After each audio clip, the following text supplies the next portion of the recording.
I'm Emma Ward, 36 years old, living in a small flat above a bakery in Manchester, the kind of place that smells of warm bread every morning and rain every afternoon. That I built my life from scratch. No handouts, no miracles, just deadlines and overdrafts. That morning, my phone buzzed during a client meeting, the kind of buzz that slices through calm. A message from my younger sister flashed on screen. Need £2,000 for my graduation party. Send it today. I froze. 2,000, for one night, one dress, one set of photos on Instagram. That I typed back. You're 21, Lily. Get a job.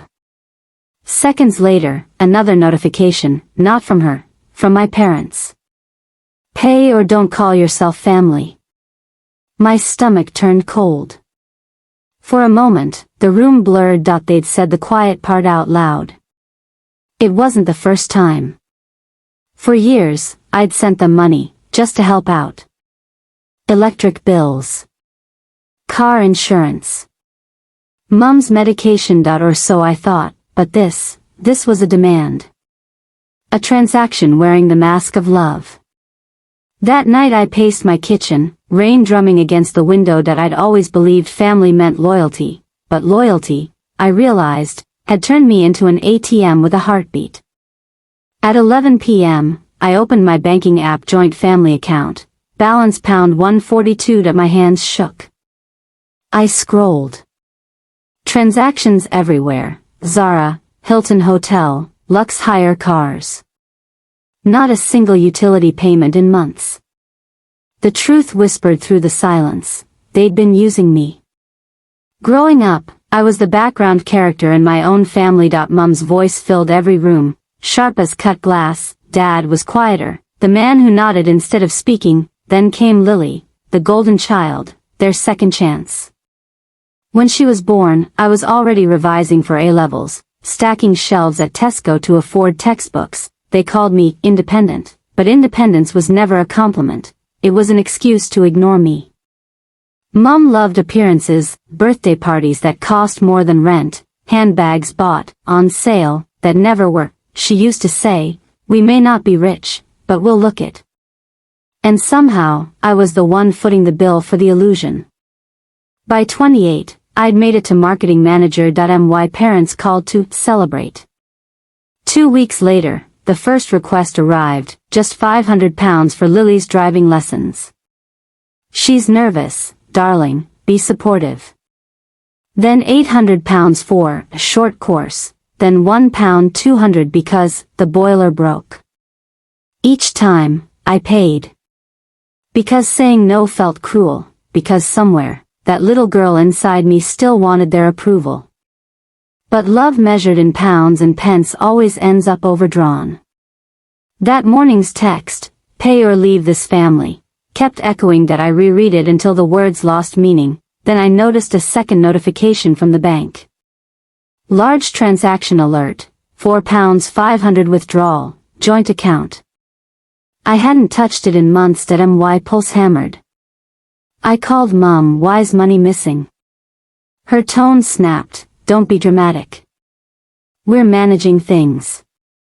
Managing what, exactly? Lily's graduation. Don't twist this, Emma. You've always been so ungrateful. The line went dead. Ungrateful, the family password for obedience. By lunch I was at work pretending to design a campaign, but my mind kept replaying the call. The next move was obvious. I texted my old uni friend, Alice Bennett, now a solicitor in Bristol. Need your advice. Joint account issue. Urgent. She replied in 2 minutes, come by after 5. Bring login details. That evening, the office lights glowed dim and the smell of coffee hung in the air. Alice typed fast, scrolling through the digital paper trail, then she frowned. Emma, there've been dozens of transfers, some to credit agencies, some to travel agencies. Look here. She turned the screen, luxury boutiques. Jewelry. Spa weekends, even, exclusive events limited, a high-end planner. I felt my throat tighten. That's the graduation party. Alice nodded slowly. They've been siphoning your money for years. Around £70,000, maybe more. The number hit harder than any insult ever could. I left her office and stepped into the rain. Manchester lights blurred on wet pavement, every drop felt like memory. Mum's excuses, Dad's silences, Lily's demands dressed as innocence that I'd built my independence only to hand it back, one transfer at a time. By midnight, I knew what I had to do. I logged in, pressed close account. A warning popped up. Are you sure? Yes, absolutely. Each click felt like cutting a chain. Then I wrote the message that would change everything. The joint account is closed. I know what you did. No more money. I hit send, my hand steady for the first time in years. The response came at dawn. Mum's text, a paragraph of rage. How dare you accuse us? We needed that money to survive. Dad's was shorter. You'll regret this. Lily's call arrived moments later, her voice dripping panic. You can't do this, Em. You're ruining everything. For you, maybe, I said quietly. For me, it's freedom. She screamed, then hung up. I sat by the window, the city still half asleep, rain tracing lines down the glass. Somewhere between the silence and my heartbeat, I realized I wasn't angry anymore, just empty, and that emptiness felt clean.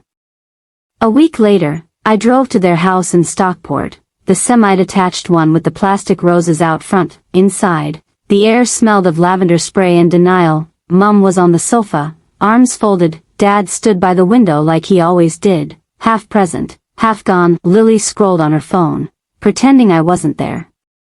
I placed a folder on the coffee table. Here's everything. Bank statements. Transfers. £70,000, gone. A second mortgage, hidden, credit cards maxed, explain that. Mum's voice cracked like thunder. How dare you invade our privacy? Privacy? I said softly. You invaded my future. Dad muttered, we had no choice. You had a choice, I replied. You just chose her over me. Lily finally looked up, eyes glassy. This isn't fair, she whispered. No, I said. Fair ended the day you decided I was your bank. Silence, then Mum's words cut the air. You can't just walk away. We're your family. I met her gaze. You walked away first. I turned, leaving their voices echoing behind, anger, guilt, excuses blending into noise. That night, I blocked their numbers. It felt brutal and merciful. Weeks blurred into months. I started therapy, learned that boundaries aren't walls.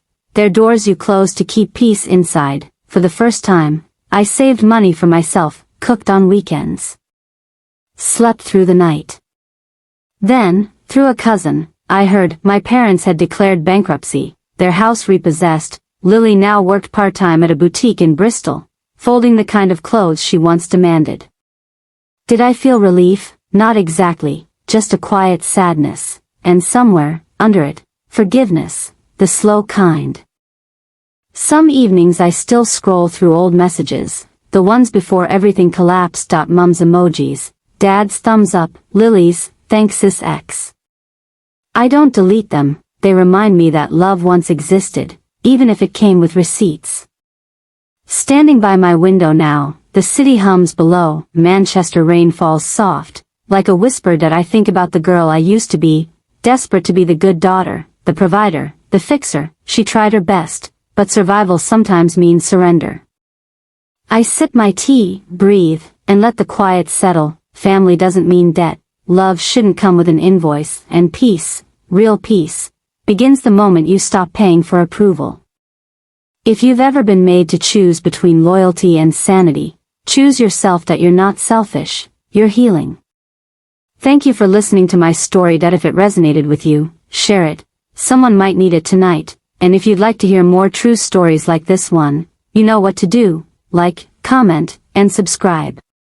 My name is Emma Ward, 36 years old, born and raised in Manchester. I used to think survival meant working harder than anyone else, paying the bills, keeping everyone else afloat. I thought that's what love was, until the day my family made me choose between money and myself. It started on a gray Monday morning. I was in a meeting, talking through a campaign brief, when my phone buzzed across the table. A message from my sister, Lily.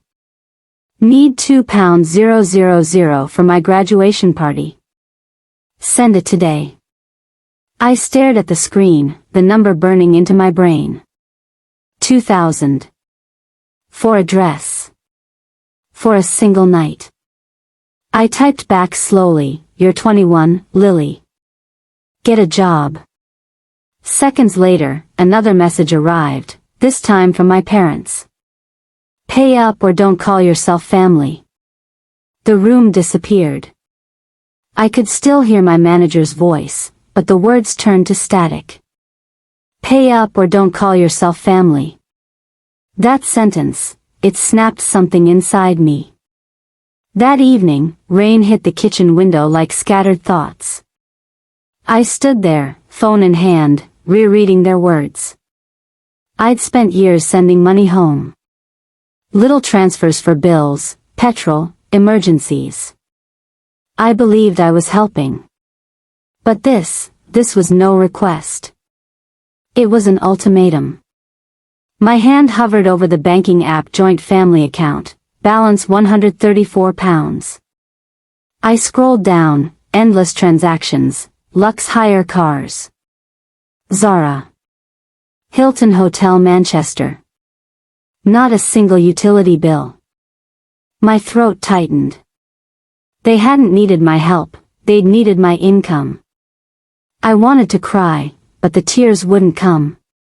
Only a hollow ache and a single thought pulsing through my skull, they'd been using me. Growing up, we weren't poor, but we were desperate to look rich. Mum said appearances were everything.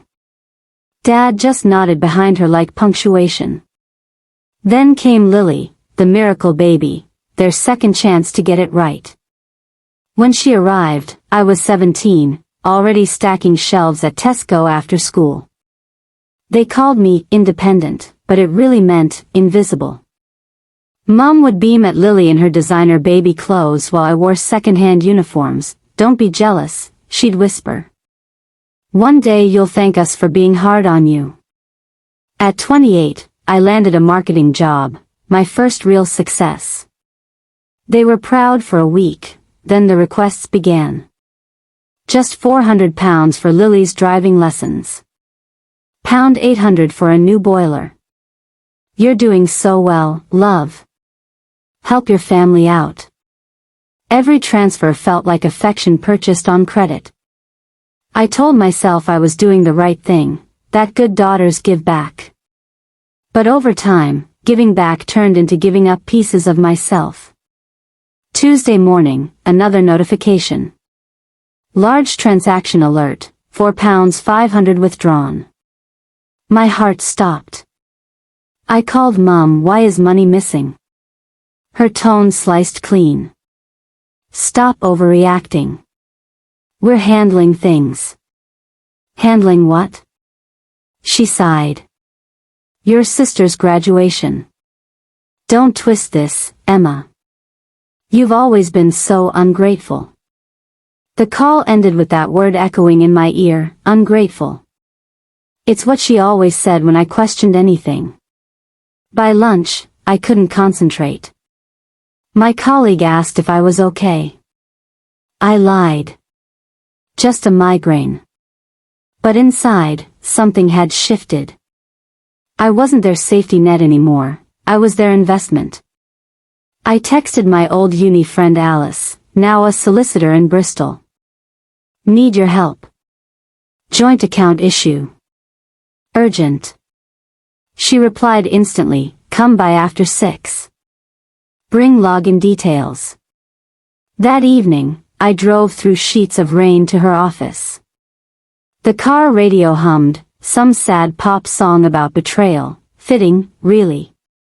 Alice greeted me with tea and that lawyer calm I'd always envied. "Let's see what's going on," she said, typing fast. Minutes later, she frowned. "Emma, they've made dozens of withdrawals. Credit cards, travel agencies, jewelry stores. Even a second mortgage payment." I leaned forward. "A second mortgage?" "They told me the house was nearly paid off." She shook her head. "Looks like they've been borrowing against it. You funded most of it." Her voice was gentle, but my stomach dropped. "How much?" I whispered. She clicked, scrolled, exhaled. "Around £75,000. 75,000 at my money at my years at my trust." The tea went cold between us. Driving home that night, the motorway lights blurred that I thought about every text that started with, "just this once," and ended with silence. By midnight, I'd made up my mind. I opened the banking app, pressed close account. A warning popped up. "Are you sure?" Yes, for the first time in my life, I was sure. Then I wrote one message to the family group chat. "The joint account is closed. I know everything. No more money." I hit send. My hands were steady. The storm hit the next morning, not outside, but on my phone. Mum's message. "How dare you? We needed that money to survive." Dad's. "You'll regret this." Lily's call came seconds later. Her voice was frantic. "You can't do this, Em. You're ruining my graduation." "For you maybe," I said. "For me, it's freedom." She screamed, cursed, hung up. I turned off my phone and sat on the edge of my bed, watching dawn bleed through the curtains. That I expected guilt, but all I felt was quiet. A silence so deep it almost hummed. A week later, I drove to their house in Stockport. The garden gnome still smiled like nothing had changed. Inside, Mum was waiting on the sofa, arms folded, her perfume thick and defensive. Dad stood near the window, the same place he always stood when things got ugly. Lily lounged on the chair, scrolling, pretending she didn't care. I dropped a folder on the coffee table. "Here's every transaction. £75,000, gone. A second mortgage, hidden. You've lied to me." Mum's jaw clenched. "You invaded our privacy." "Privacy?" I said softly. "You invaded my future." Dad stepped forward. "We had debts, Em. You were supposed to help." "I did," I said. "You just mistook help for permission." Mum's eyes glistened, not with guilt, but anger. "You're so selfish. We did this for Lily." I looked at my sister. She smirked. That broke me more than their words. "You did it for her?" I whispered. "Then let her fix it." Mum gasped. "You're abandoning us." "No," I said. "You abandoned me first." Their voices followed as I walked out, anger, pleading, threats. None of it stuck. For the first time, I didn't turn back.